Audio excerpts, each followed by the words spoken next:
1, a 2, a 1. It's time for the Better Horses Radio Show. So let's saddle up and ride as we explore the Western way of life, horses and cows, family and friends, a relationship with the land, and a relationship with God. It's all here on Better Horses Radio. Now let's hit the trails with the Better Horses team. Welcome to Better Horses Radio, and thank you for joining us. We plan to give you another hour of not only talking about the equine industry, but also tie us into the agricultural community. Hello everyone, I'm Ed Adams, and we're going to do something just a little bit different in this show today. We're going to take you to the National Association of Farm Broadcasting, known as the NAFB. Now, they've dedicated to serving the interests of the agricultural community around the country by tying broadcast television stations and radio stations to agri-marketing, the community, and the companies it serves. Now, in this episode, we're going to head down to a place called the Trade Talks. Now, this is the centerpiece of the NAFB. It's a national convention, but it connects the ag industry and all the members of broadcasting to discuss issues, topics, and all about their organizations and their associations and anything that we need to go through when it comes to our animals and our farming events. But let's take a minute right now and let's get you an introduction of a history lesson of the NAFB. The history of farm broadcasting is a spoken record of agricultural progress encompassing a dramatic story of achievement and service on the part of men and women who have dedicated their careers to the community of agriculture. But to appreciate the history of the National Association of Farm Broadcasting, you have to turn back the hands of time and examine the history of broadcasting. In March of 1921, James Bush, a grain dealer in Tuscola, Illinois, put his radio station WDZ on the air for the sole purpose of reporting grain prices to elevator operators without having to spend money on telephone calls. By May 1921, KDKA Radio in Pittsburgh, Pennsylvania began carrying market reports by J.K. Boyd, USDA's market reporter in Pittsburgh. Then, less than a year later, the staff of the National Stockman and Farmer began to broadcast news and advice to farmers. Mason Gilpin made the first broadcast and was a frequent spokesperson until 1923, when the magazine created the new job of radio editor, someone who would devote full time to radio.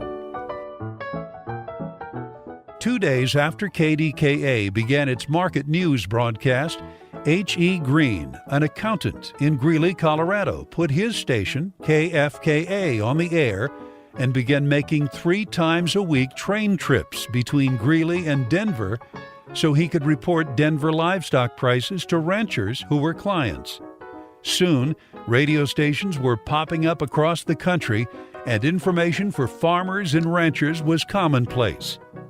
University extension agents at land-grant universities and USDA market reporters were the farm broadcasters of the day, sharing market reports and advice on how to grow better crops or raise better livestock. Soon, the networks got into the game and had programs like the NBC National Farm and Home Hour, Columbia's Country Journal, Mutual's Farm News, and ABC's American Farmer. United Press, the Associated Press, Reuters, and others were providing wire service with information specifically about agriculture for broadcasters to use.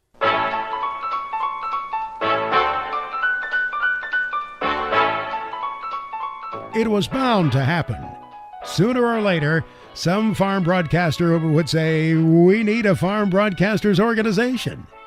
Wallace Catterley and Morris Salisbury of the USDA had been saying it to each other for some time, but they felt the initiative should come from the broadcasters outside of government. The man who finally said, "We need an organization," was Larry Haig, farm director at WCCO in Minneapolis. Haig spoke his mind at the 1943 Institute for Education by Radio. That was May of 1943. Most attendees were from universities, but a few agricultural people attended as agriculture always had a spot on the program. Haig would later say the meeting did not come off very well. as many farm broadcasters were discouraged by the lack of attention. Haig did call for a meeting of the farm broadcasters in attendance, making an emotional speech about the need to form an organization. The speech was received by applause and cheering.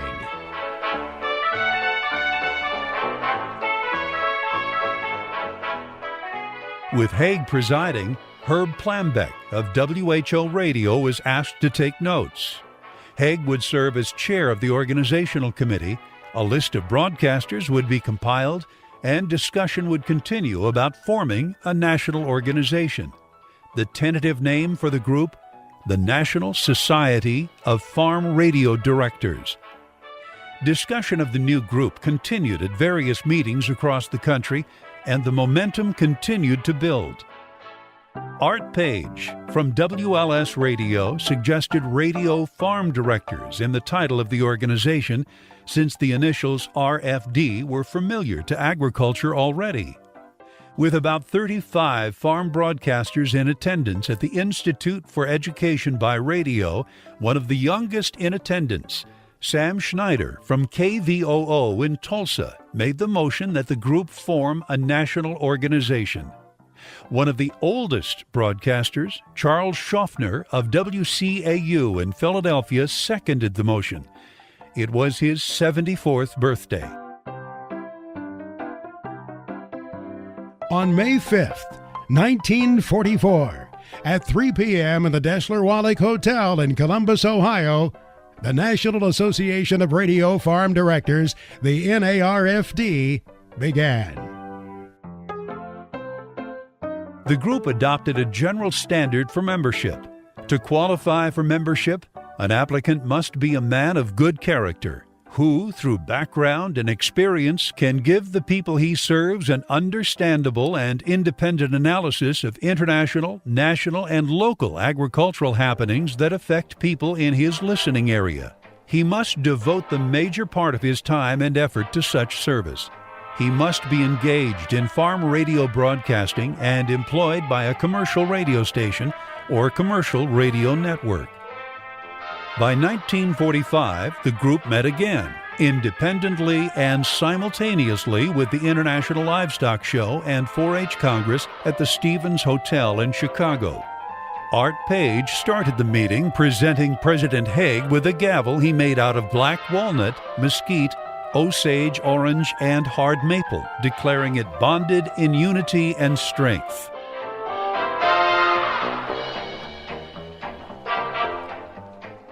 Unity and strength. Words that still describe our association today. Words fitting for a 75th anniversary. NAFB. 75 years strong.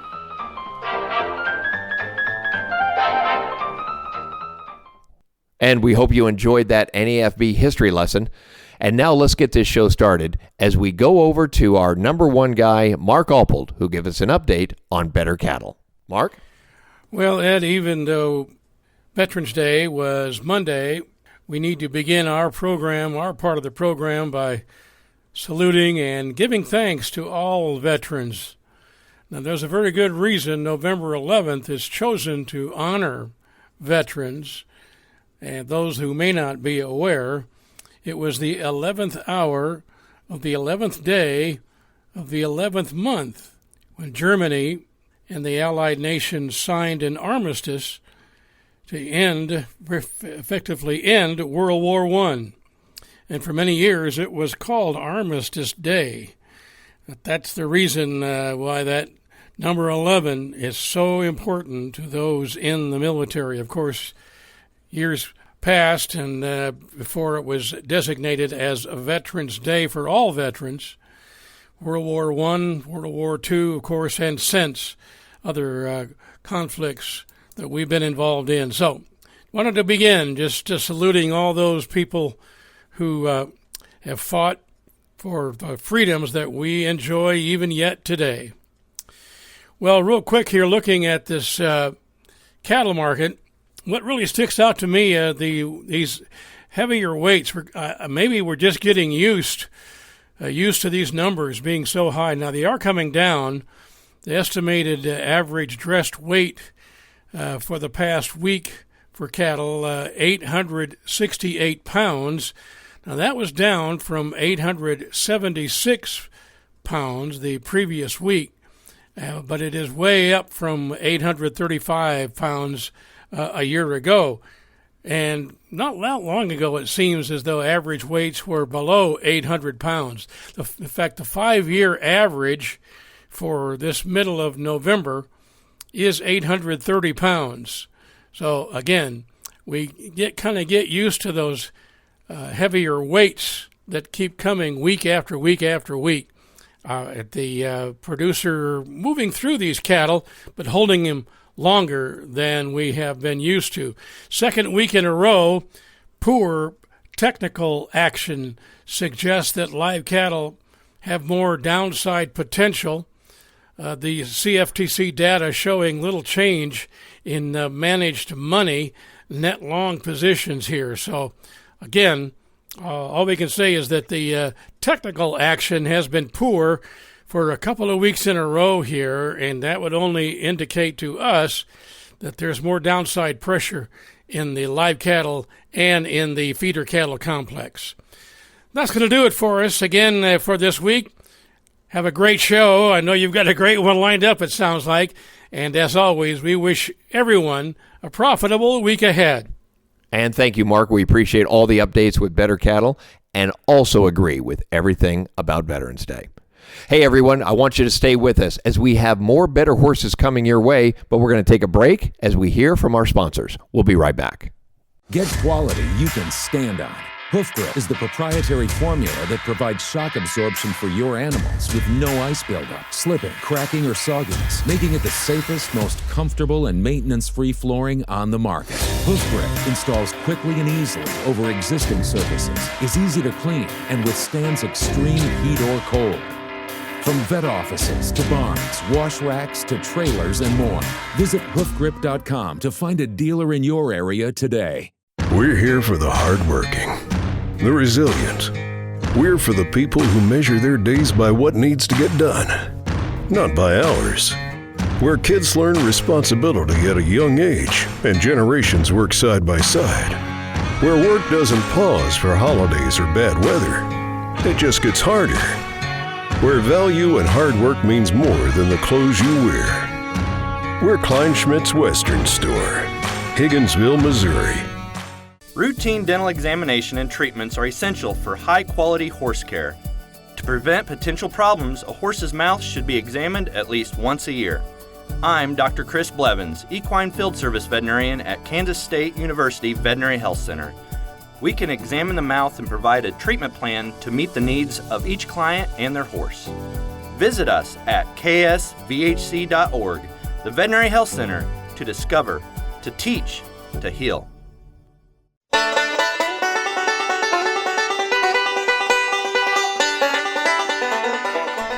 And welcome back to Better Horses. So glad you joined us, and so glad you're staying with us here as we talk about better cattle. And with me today, excited to have him, talked to him last year, Dennis Meyer, consultant with the Central Life Sciences. And Dennis, you know what, I want to ask everybody, or can you kind of explain to everybody Central Life Sciences and exactly what it is? Well, as short as I can make it, 40 years ago, our fathers knew that flies were pests. Some of them bit them. Some of them were just pests. That's about what we knew about flies. But Central Life Science set upon doing research that showed what they really do economically and comfort level to our pets and our livestock and our homes.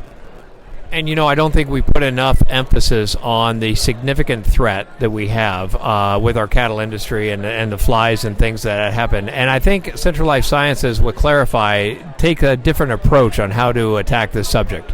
Right. Well, we use, again, going back, the way that Central Life Science chose to go about this with the use of IGR. IGR simply means insect growth regulator. So it is a molecule that affects the life cycle of the insect, primarily the larval stage. And so we can use that technology in feed-throughs in cattle, equine, goats, hogs, whatever. and we use it in treating grain also. So what it's doing in all cases is that when in the case of cattle, a fly lays its egg in the manure, it becomes a larvae. A larvae goes to a pupa. The pupa becomes an adult.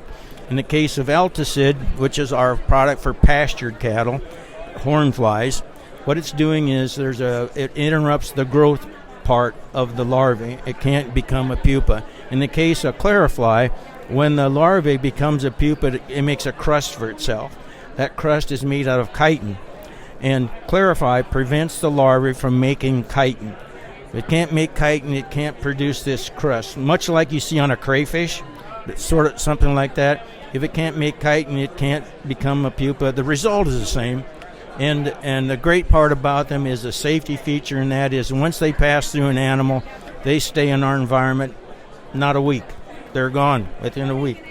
And so they aren't affecting our environment, and therefore they aren't affecting beneficial insects. You know, cattle industry is very similar to the equine industry, too, because in boarding barns, we do the aerosol type approach and trying to get rid of flies. This is a whole new type of natural way of disseminating some of the flies. The other thing is you don't have the resistance. You're not battling the adult fly. You're preventing the larval stage, which never, in all other cases, you're trying to spray something on them that kills them, and what happens? Eventually they develop resistance to them. So we can say with confidence that to date we know of no resistance to any of these products that our IGRs are associated with. You know, it's so important on this subject matter because we have to turn over manure constantly just to keep the flies from going into it. Just a real simple question. What's the life cycle of a fly? How long does a fly live? Just roughly a month. So you have about 2 weeks of adult fly. So that gives that adult female about 2 weeks to lay eggs wherever she's going to lay them. In the case of feedlots, they're in manure or decaying hay and straw. That's where they're laying eggs there. In the pastures, those horn flies and phase flies only lay eggs in hot, fresh manure. So going into this winter, I want to talk about, is this something we need to be thinking about now, or is this something that we should wait until spring or summer right in the middle of it? Okay, this is a question we get all the time, and at this time of the year, it's maybe too late to be using these jars. So what happens is that when the nights get cooler, that fly, through evolutions of developing, knows this somehow, and the pupa stage migrates under the manure pat, burrows into the ground, and that manure pat forms a protectant for that. And that's where they winter over. And so when your customers see these huge fly populations early spring, that's the spring hatch that we're trying to prevent. So if we can keep either Alticid or Clarifly in those manure pats 1 month past the first hard frost, so we don't have any adult flies out there to lay eggs, that's very important because it directly affects your spring hatch. The combination of doing this and starting early in the spring, so you're ahead of the fly's life cycle, a month before, usually just early spring, depending on what part of the country you're in, it again prevents that early hatch and affects your fly population the whole rest of the summer. You brought up a good point. Pending where we are. So we're a nationwide program. Obviously, the Midwest is going to have different challenges than Florida or California, where the seasons don't change.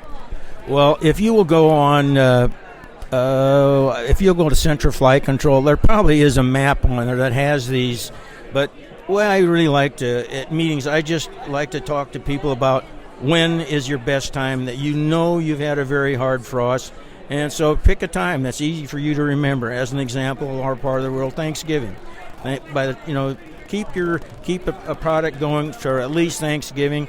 And in the springtime, if you have grass tetany issues, most of the time people will start their magnesium at a time that's a good time to be thinking about fly control. So start putting your Alticid right along with your high mag products in those products, and it's easy to remember. And then just ask your representatives that so we sell these products through our feed partners, and they put them in their products. We produce these products here in the United States.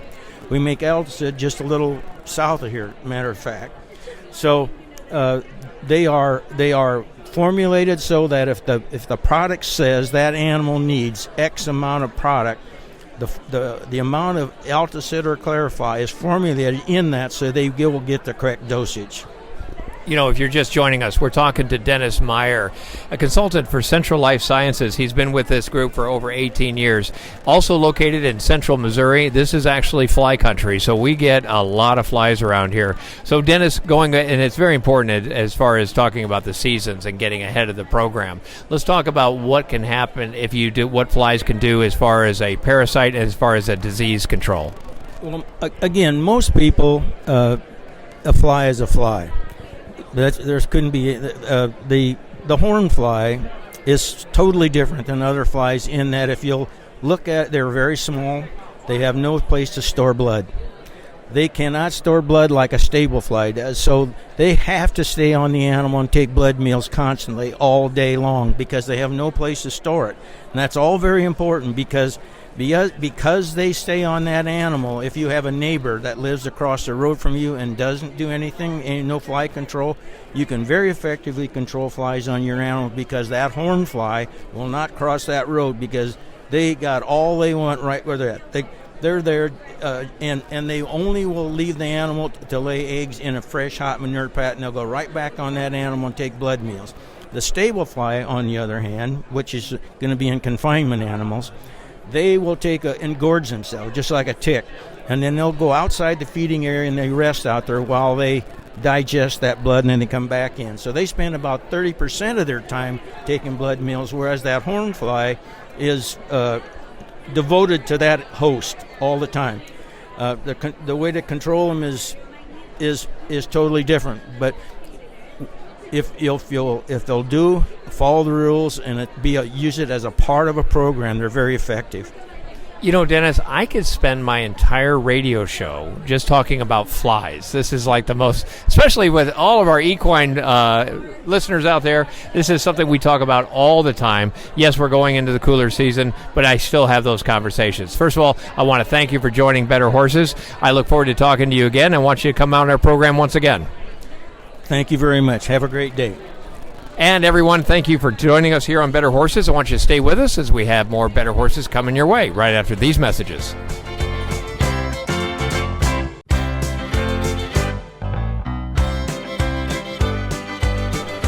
And welcome back to Better Horses. So glad you stayed with us, and I want to tell you I'm very excited about our next guest. Sitting at the NAFB, the National Association of Farm Broadcasters, I am very excited to have David Sherbraun with us. He's a veterinarian, and we're going to talk about cattle. And more importantly, we want to discuss all about the health topics and some of the challenges cattle's going through today. David, welcome to Better Horses. Great to be here. You know, I tell you what, since all our audiences have horses, we also do a lot of cattle drives, and most of our cattle guys have a lot of horses. So we want to talk about the health tips of the cattle and what their challenges are today. What are you seeing out there in the fields? Yeah, so as far as health challenges, we're kind of dealing with the same things that we always deal with. That's a little bit of a good thing, a little bit of a bad thing. But, you know, this time of year, going into winter, fall now, weaning those calves, that's a big health challenge always. We really want to try to make sure that we're preparing those calves the best that we possibly can before they move on to the next stage, whether that's going to become a breeding heifer, a breeding bull, or an animal going into a feedlot, to eventually become beef. So we really want to make sure that we're trying to decrease the stress. I mean, that's really one of the big things because stress is the biggest enemy of cattle. They're definitely a prey animal. When they get stressed, their cortisol increases, and that will actually depress the immune system and make them sick that much easier. So one of the best ways that we can keep cattle healthy is just by decreasing stress. So that's many different forms. It starts with good animal husbandry, so making sure that we're moving those animals appropriately, calmly. When we're weaning those animals, try to do that in as low a stress method as possible. If we can do fence line weaning, that is optimal. And then making sure that we can get some vaccinations into those animals as well to protect them just in case they are faced with those disease challenges that do arise. You know, I love the fact that you mentioned stress. I think that's why the equine industry is growing. I'm seeing more and more ranchers out there grabbing their horses out there, checking their cattle with their horses, doing cattle drives, things of that sort. Keep the stress down. So with that in mind, let's talk about biosecurity tips and disease prevention. What can we be doing out there as far as cattle and ranchers? Yeah, so biosecurity is a huge topic. Obviously, we've been dealing more so in the dairy industry with the recent issues of that H5N1 crossing over into the dairy cattle. So biosecurity is becoming a much bigger deal right now for cattle producers. And one of the best things that we can do for biosecurity is know where, if we're bringing cattle into our operation, where those cattle are coming from, what's their past health history. If we need to test for any diseases or quarantine those cattle prior to integrating them to the rest of their herd. And then the other big thing with biosecurity is obviously trying to keep track of not only cattle movement in and out of the herd, but also people movement on and off an operation. That's one of the best ways that diseases can be transferred, is somebody literally walking onto your operation. So always know who you're dealing with, where they've been, prior farms they've been at. That's one thing that on the swine side they've done a really good job at, and has helped keep their herds a lot healthier. So that's one thing I think going forward with cattle operations we need to do a better job of, is biosecurity and knowing what we're bringing into our operation and what's going out of our operation as well. I like that biosecurity on the flu. That's the chicken flu. That's migratory birds that's causing all that. Have we pinpointed that? The exact method is the way it got from into birds into cattle is still a little bit unknown, to be honest. But now we do know that there does seem to be cattle-to-cattle transmission. So cattle that are moving from one farm to another, that's propagating this disease and spreading it across the country on the dairy side at least. So haven't seen it in the beef side as of yet. But if we have correct biosecurity, hopefully we'll not see that arise as an issue. And looking this summer all over the state fairs, they're doing a great job separating the cattle, the dairy cattle, making sure that none of that goes into the beef cattle. So they've done a really good job with that. Let's talk about the unique parasites and trying to stay ahead of that game and some of the flukes that we need to have. So what are the things that we can be doing as far as ranchers go, staying ahead of that? Yeah, one thing that we deal with probably a little bit more than we used to is cattle liver flukes. That's not familiar to a lot of cattle producers. Traditionally, it's been a geographic issue down in the Gulf Coast or up in the Pacific Northwest. But with cattle moving a lot more now than they did, say, 30 years ago, if cattle are infected with liver flukes down south, they will carry those liver flukes inside of them to pastures, potentially up north or what have you. They'll shed those eggs on the pasture, and then now you've got liver flukes in your pasture as well. And so liver flukes, very similar to a lot of the other internal worms in cattle. You don't see that you have that issue, but they will rob your performance of that animal, both on the reproductive side and on the weight gain and carcass side as well. Perfect. And if you're just joining us, we're at Birmingham Ingelheim there at the booth with David Sherbrum. He's a nutritionist and also a veterinarian talking about cattle. Hey, David, now where do you go from here? What's your daily operation and where do you have to travel from ranch to ranch? Yeah, so the big thing in my position is just really trying to educate producers. So things are always changing. So really, producer education, veterinarian education is really tops and key in this world to try to really improve the product that we're providing for the consumer. So, if we can keep the herd health up, we can obviously increase the profitability for the cow-calf or the feedlot producer, what have you. But more importantly, we're going to produce a much safer food source for our consumers, or ultimately who consume our product. Perfect. Well, first of all, I want to thank you for joining us here at Better Horses. Always good information. We hope to see you here next year, but also looking to have you come on the Better Horses television show so we can see exactly what your operations look like. Sounds good. Thanks for having me. Thanks, Dave. And we'll be right back with more Better Horses and Better Cattle right after these messages. Hi, I'm Dr. Dylan Luter, a specialist in equine performance medicine at the Kansas State University Veterinary Health Center. Our new service focuses on lameness diagnosis, advanced imaging, physical therapy, and regenerative medicine for horses with injuries preventing them from performing at their best. We can treat a variety of conditions and design a customized rehabilitation plan to meet the needs of each client and their horse. Visit us at ksvhc.org, the Veterinary Health Center, to discover, to teach, to heal. Hi, I'm Tommy with Heritage Tractor. Whether you're looking to maintain your yard or your whole ranching operation, Heritage Tractor has John Deere mower and tractor packages that make work fly by. With a variety of horsepower and attachment configurations, we have a package to best fit your needs and budget. To learn more about these exclusive packages, visit us in-store or online at heritagetractor.com. Legendary products, extraordinary service, that's our heritage. Established in 1956, the Pinto Horse Association of America was formed to welcome all types of equines and maintain their show records and pedigrees. PTHA currently has over 88,000 members with 157,000 registered pintos. There are currently 3 separate registries: the Color Registry, the Solid Registry, and the Long Ear Registry. We welcome all levels of competition within a family-friendly environment. Become a member, register, and add value to your horse. For more information, check out the website pintoworld.com. Get quality you can stand on.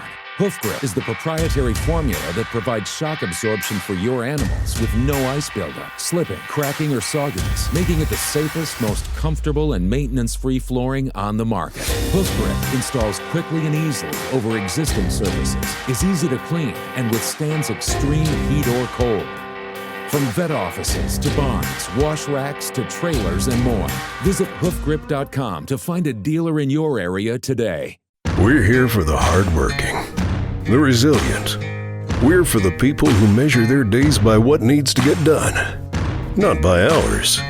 Where kids learn responsibility at a young age and generations work side by side.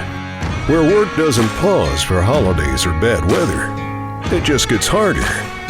Where value and hard work means more than the clothes you wear. We're Kleinschmidt's Western Store, Higginsville, Missouri.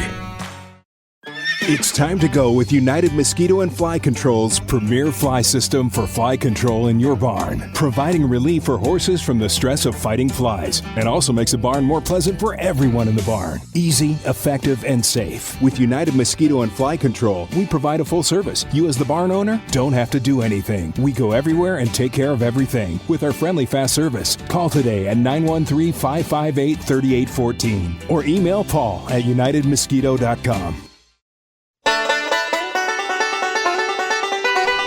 And welcome back to Better Horses. So glad you're staying with us. You know, as promised, we're going to keep our Better Cattle segment going, and I'm very pleased to have with us at the NAFB, Olivia Schroeder, and she's Purina Animal Nutritionist. And Olivia, welcome to Better Horses. Thank you so much for having me. So not to get confusing by our title, but we are talking about better cattle. And I want to talk to you about the dairy industry and how that's going as far as nutrition. Now, obviously, the dairy industry has always had their challenges throughout the years. What are some of the things that the dairy farmers need as far as Purina is concerned that are really beneficial? So what we're focusing on is building a more resilient calf. And that's a calf that we've essentially raised to the best of our ability. So we've got the best nutrition, the best water quality, the best management, the best sanitation. And what that allows us to do is, because that very young animal, and this is true of all of our young animals, this is true of horses, this is true of cattle, this is true of swine, this isn't true of humans, in fact. Because the very early life is a critical period of development, when you raise an animal to the best of your ability, you actually can raise an animal that's more resilient to challenges in the future. So you have an animal that encounters a lot of our typical production systems and can be either more resistant to those challenges or can also recover more efficiently and more quickly. And our natural production systems come along with challenges, right? So even if we do everything to the best of our ability, we're still going to encounter things like a weaning transition, all kinds of feed transitions, putting an animal into a new pen. They may be, if it's a dairy animal, they're going to go through pregnancy, they're going to go through transition, they're going to go through lactation. Animals go on trucks. All of those things are natural parts of our systems that are stressful. But if we raise an animal to be more resilient, they're going to encounter those stressors, and they're going to have the gut and the immune system that will allow them to deal with those challenges and be successful. You know, this is a great topic for me because growing up, I was at Brahms Dairy Farm, located between Tuttle and Minco in Oklahoma, and they run a big operations. It's a 24/7 operations. We pulled those calves right from the mamas and went right into the calf barn. Obviously, feeding them colostrum is very important, but what are the things that most smaller dairy farms need to be realizing when those calves get pulled from their mamas? Yeah, so colostrum is a great start. What's critical to know is that the first few days, weeks, hours of life for that animal are really, really important. So colostrum's a great start, right? So we're making sure that that's where their immune system starts.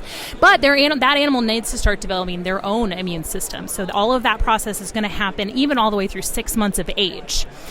So the other thing that we need to remember is that animal needs nutrition beyond colostrum to make sure that we're developing these systems. So the gut is developing during that period. They're going to develop a very different type of gut because they need one type of gut to absorb colostrum, another type of gut to absorb the nutrition that we're going to provide them later. And that it requires an incredible amount of protein and energy in order to remodel that gut. And then we're going to start talking about rumen development, another really important protein sink in an animal that is developing very rapidly. They're going to start developing that immune system, changing their the populations of cells that are going to stabilize over the first 6 months, and they're going to develop the microbiome. And so making sure that we have everything in place that we need in order to encourage development of those systems to reduce stress on those animals, which includes proper sanitation, nutrition, all of those things are going to be critical to developing that animal and making sure that we're setting the stage for long-term success. You know, that's great advice, especially on the microbiome that the calves need. What kind of environment do we have to be very cognizant of? We talk a lot about the consumer. They want to see all of the cattle in very organic places. They don't want to see the operations. Sometimes that's just not feasible. So what advice would you give some of the operations that they need as far as good gut health?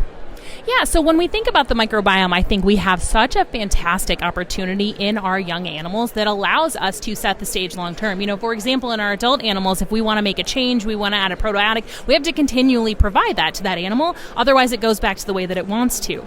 But when we're talking about the microbiome in the young animal, we're going from a very naive and not very diverse microbiome, and that's going to develop over time, and we can actually make changes that last long term. Now, the important thing to remember about the microbiome is that it's not only the good bugs that we want to develop, but it's also the bad bugs that can develop in those animals. And so that's one of the reasons that sanitation for our young animals is so critical, because we can develop the microbiome with great quality colostrum, with whatever probiotics we might be feeding, great quality nutrition.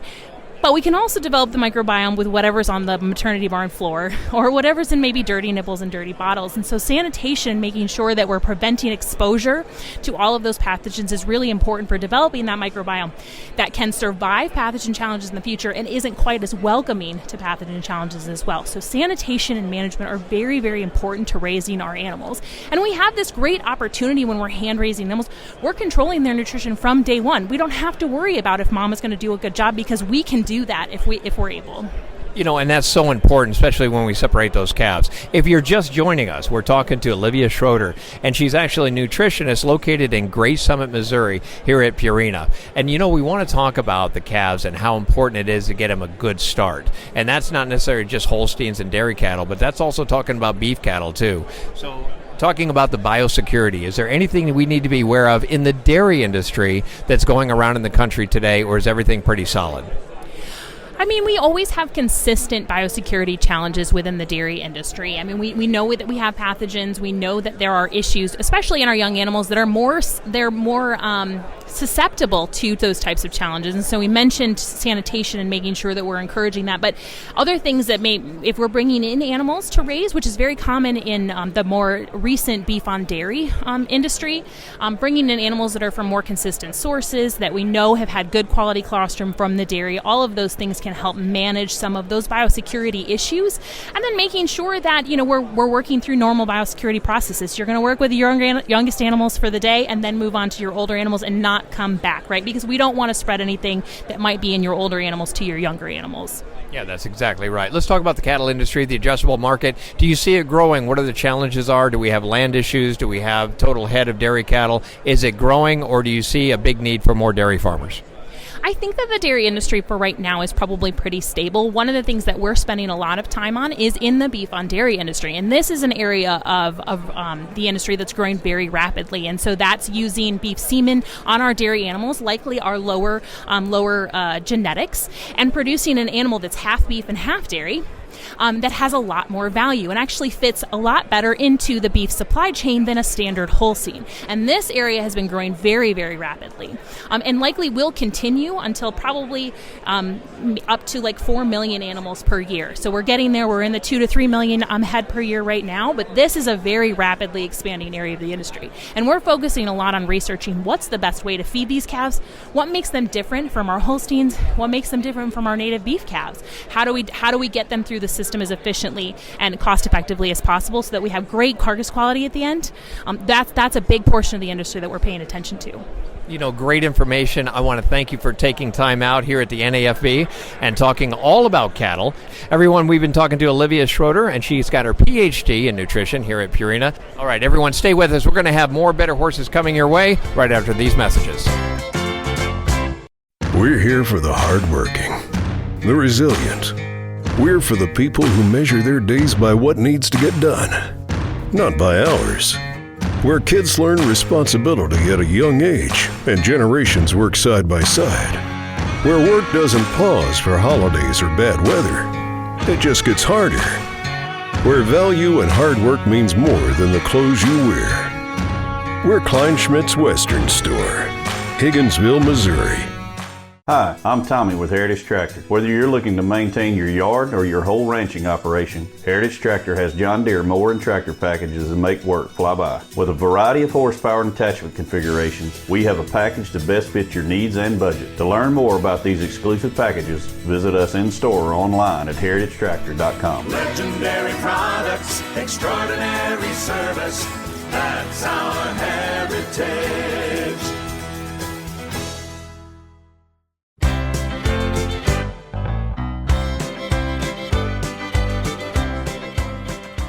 And welcome back to Better Horses. I'm Ed Adams, and we're so glad you stayed with us as we continue to talk at the NAFB here in Kansas City. With me today, I have Rod Snyder, and he is the former senior advisor of the EPA. And Rod, thank you for joining us. Thanks for having me. Now, Rod, one of the things we want to talk about is the environment and everything and the regulations that are going on. Can you tell me what changes that you feel may occur under this new administration and some of the challenges that the EPA has in the next couple of years? Well, clearly the incoming President-elect Trump has indicated an interest in pulling back some of the regulations. I think the specifics of what that looks like and what that means remains to be seen. The Biden administration, in large part, especially when it came to animal agricultural issues, didn't make a ton of changes. There was, petitions to change the Clean Water Act CAFO permitting and things like this. The Biden administration opted not to make those changes. So when it comes to animal ag, when it comes to some of these specific issues, it remains to be seen exactly what the Trump administration will do differently or the same, and time will obviously tell. When it comes to agriculture, and all our listeners are obviously the equine industry, you talked about saving protections for endangered species. We also talk about the land environment, things of that sort. What type of things are you looking to do that may change or stay the same going forward when it comes to endangered species? Well, one of the things I talked about during the panel with respect to the Endangered Species Act, one of the biggest challenges for land managers, for farmers, has been the way that pesticide products, herbicides, insecticides, as they are registered, courts have indicated that they must meet the Endangered Species Act standard in terms of not impacting listed species, or at least having a plan in place. That is a directive that has come from federal courts. And so whether you are the Biden administration or the Trump administration, everybody is facing that same conundrum, which is how do we bring these tools to market in a way that adheres with the Endangered Species Act. The Biden administration spent a lot of time on this work over the last 4 years, putting plans in place for farmers and other pesticide users and land managers. I don't know how much of that the Trump administration will pull back on, but I think we shouldn't be naive. Courts are not going to let the agency do nothing, and so it's a matter of what requirements will be in place to make sure the agency is meeting the standards. So in talking to the equine industry, again, we deal with a lot of manure. We talk about a lot of organic growth and what we should be doing about that. What is the EPA in consideration of the manure, not only just in horses, but with cattle and with pork and with pigs and hogs and things of that sort? Well, we convened last year an animal ag water quality subcommittee to bring together stakeholders around manure management, Clean Water Act permitting. This was at the same time that the Biden administration decided not to change the Clean Water Act permitting requirements, right, to basically leave it in place. The environmental groups had asked for a much more stringent regulatory regime. We said we're going to pause on that. We're not going to do that. Instead, we're going to bring this subcommittee together to talk about how can we work with the industry to make improved, water quality through advanced nutrient management, through technology, even maybe through voluntary initiatives with USDA to help improve water quality outcomes without perhaps going in and completely changing the permitting scheme. That process, that subcommittee stakeholder process, is still underway.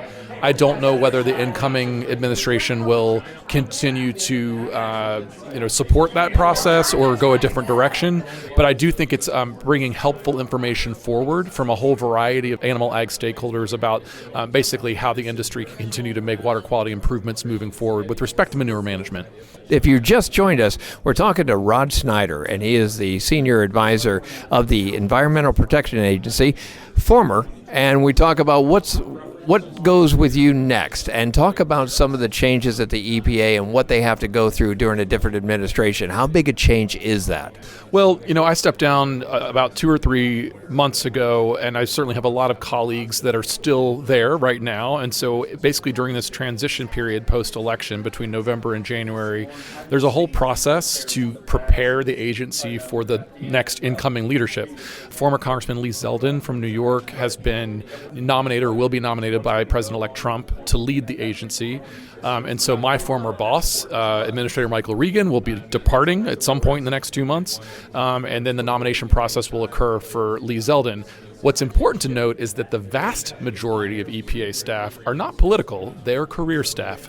And so they will remain constant. They will remain in place and help support that transition, and they report to the political leadership regardless of who is elected. Now, the priorities of the agency can change quite a bit from administration to administration, but the actual technical experts, the career staff that are there today, will still be there next year as well. And so, for example, there's a new Office of Agriculture and Rural Affairs that was created by the Biden administration earlier this year. It's mostly staffed by career staff, and my expectation is that those ag experts will remain in place and help support the next administration as well. And we're talking to Rod Snyder at the Environmental Protection Agency. Let's talk about land for just a moment. As cattlemen and as equine owners, we're always talking about land management and what that causes for the EPA. What concerns do they have as far as land management goes? Well, it certainly depends on the specific issue or the specific regulation. For example, over the years, wetlands policy under the Waters of the U.S. regulation has always been a hot topic. Which aspects of, which wetlands are federally jurisdictional versus not, which things might a land manager or a landowner need to get a permit for in terms of disturbing earth, versus not. That is a long-standing, complicated issue that continues to play out both in the courts, but I also assume that the incoming Trump administration could make changes to that rule as well, and that's something that a lot of the ag industry is going to pay close attention to. Okay, from a career standpoint, you had a very successful career at the EPA. What's next for you? I've personally announced I'm going to be doing some environmental and ag and sustainability consulting to help folks navigate these very complicated issues. And I just think the biggest thing is making sure that the U.S. agriculture sector continues to have a seat at the table, that they remain informed about the impacts of all of these decisions, and that farm groups, including the equine industry, is involved in making sure that those perspectives are heard, because not everybody in a federal agency is experts in these issues and these industries. So it's a great chance to continue to keep people engaged. So I guess the last question all our listeners want to know, what kind of horse can we get you? I used to have quarter horses when I was growing up.